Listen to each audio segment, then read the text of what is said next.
గుడివాడ రాజకీయాలు మళ్లీ వేడెక్కాయి. గత ఎన్నికల్లో ఓటమి తర్వాత కొంతకాలం సైలెంట్ అయిన మాజీ మంత్రి కొడాలి నాని మళ్లీ యాక్టివ్ మోడ్లోకి వచ్చారు. స్వయంగా రంగంలోకి దిగి రాబోయే స్థానిక సంస్థల ఎన్నికల సమరానికి పార్టీ క్యాడర్ను సన్నద్ధం చేస్తున్నారు. కేసులు, జైలు శిక్షలకు భయపడేది లేదంటూ కూటమి ప్రభుత్వంపై ఆయన తీవ్ర స్థాయిలో విరుచుకుపడుతున్నారు. ఇదే సమయంలో తన రాజకీయ వారసుని కూడా ప్రకటించి అందరి దృష్టిని ఆకర్షించారు. ఇంతకీ గుడివాడ స్థానిక పోరులో కొడాలి నాని వ్యూహాలు ఏ మేరకు ఫలిస్తాయి? వరుస కేసుల దెబ్బకు ఢీలా పడిన క్యాడర్లో ఆయన మాటలు ఏ స్థాయిలో జోష్ నింపబోతున్నాయి? Let's watch this story.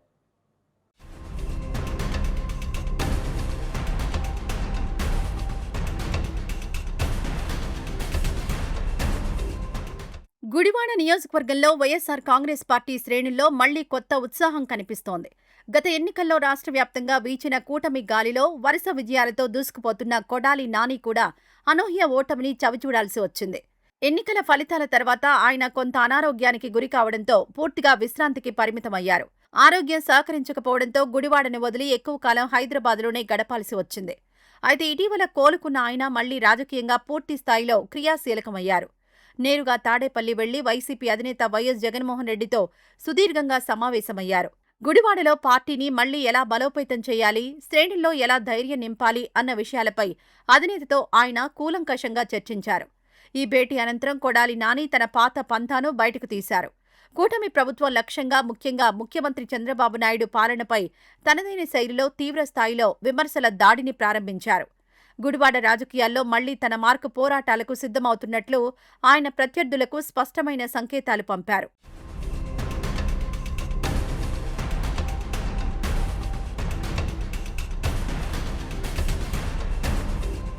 కూటమి ప్రభుత్వం అధికారంలోకి వచ్చిన తర్వాత మాజీ మంత్రి కొడాలి నానిపై పలు పోలీస్ స్టేషన్లలో వరుసగా అనేక కేసులు నమోదయ్యాయి.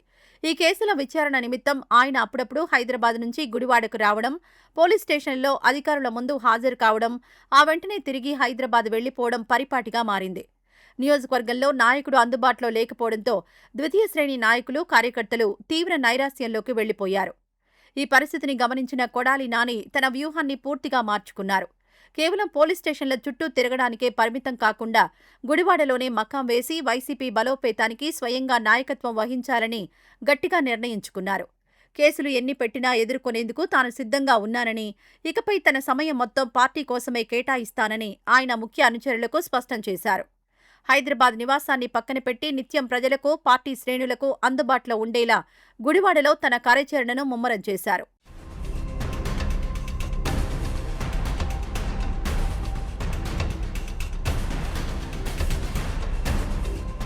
పార్టీ వ్యవహారాలతో పాటు కొడాలి నాని తన వ్యక్తిగత రాజకీయ వారసత్వంపై కూడా ఒక కీలకమైన ప్రకటన చేసి అందరి దృష్టిని ఆకర్షించారు. గుడివాడ రాజకీయాల్లో తన తర్వాతి తరం నాయకుడిగా తన సొంత సోదరుడి కుమారుడైన కొడాలి అర్జున్ పేరును ఆయన అధికారికంగా ప్రకటించారు. వాస్తవానికి కొడాలి నానికి 2 కుమార్తెలున్నారు. అయితే ఆ ఇద్దరికీ రాజకీయాల పట్ల ఏమాత్రం ఆసక్తి లేకపోవడంతో కుటుంబం నుంచి రాజకీయ వారసుడిగా తన తమ్ముడి కొడుకును ఆయన ఎంపిక చేసుకున్నారు. ఈ ప్రకటనతో గుడివాడలో కొడాలి నాని తర్వాత ఎవరు అన్న చర్చకు ఆయన శాశ్వతంగా ముగింపు పలికారు. ఇదే సమయంలో తన రాజకీయ భవిష్యత్తుపై కూడా ఆయన ఒక స్పష్టమైన రోడ్ మ్యాప్ ఇచ్చారు. 2029లో జరగబోయే సార్వత్రిక ఎన్నికల్లో గుడివాడ బరిలో ఖచ్చితంగా తానే స్వయంగా పోటీ చేస్తానని తేల్చి చెప్పారు. ఆ ఎన్నికల అనంతరం పాలిటిక్స్ నుంచి నెమ్మదిగా తప్పుకొని 2034 ఎన్నికల నాటికి పూర్తి స్థాయిలో అర్జున్ను రాజకీయ రంగ ప్రవేశం చేయిస్తానని కొడాలి నాని ఒక స్పష్టమైన ప్రణాళికను పార్టీ శ్రేణుల ముందుంచారు.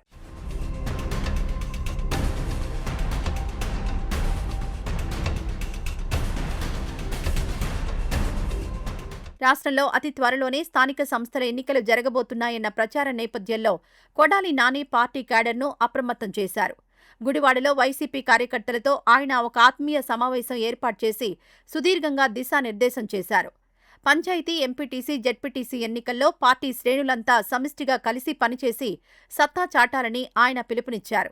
ఈ సందర్భంగా ఆయన ఒక సంచలన ప్రకటన చేశారు. గుడివాడ నియోజకవర్గ పరిధిలో జరగబోయే స్థానిక సంస్థల ఎన్నికల్లో అధికార పార్టీకి ఒక్కటంటే ఒక్క సీటు కూడా ఏకగ్రీవం కానివ్వబోమని ఆయన కుండబద్దలు కొట్టారు. గ్రామాలు, వార్డులు అన్న తేడా లేకుండా 100కు 100% అన్ని స్థానాల్లో వైఎస్సార్ కాంగ్రెస్ పార్టీ అభ్యర్థులను ఖచ్చితంగా పోటీలో నిలుపుతామని ఆయన సవాల్ విసిరారు.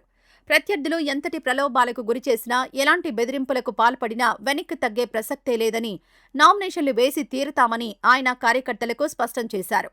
స్థానిక పోరులో అధికార కూటమికి ధీటైన జవాబిచ్చేందుకు పక్కా ప్రణాళికలు సిద్ధం చేసుకోవాలని ఆయన స్థానిక నాయకులకు సూచించారు.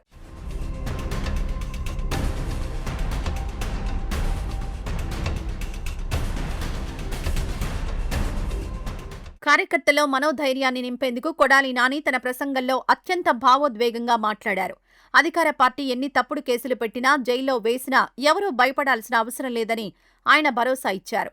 కేసులు పెట్టి జైలుకు పంపితే మహా అయితే 6 నెలల పాటు లోపల ఉంటామని, ఆ తర్వాత ఖచ్చితంగా బెయిల్పై బయటకొస్తామని ఆయన లాజిక్గా వివరించారు.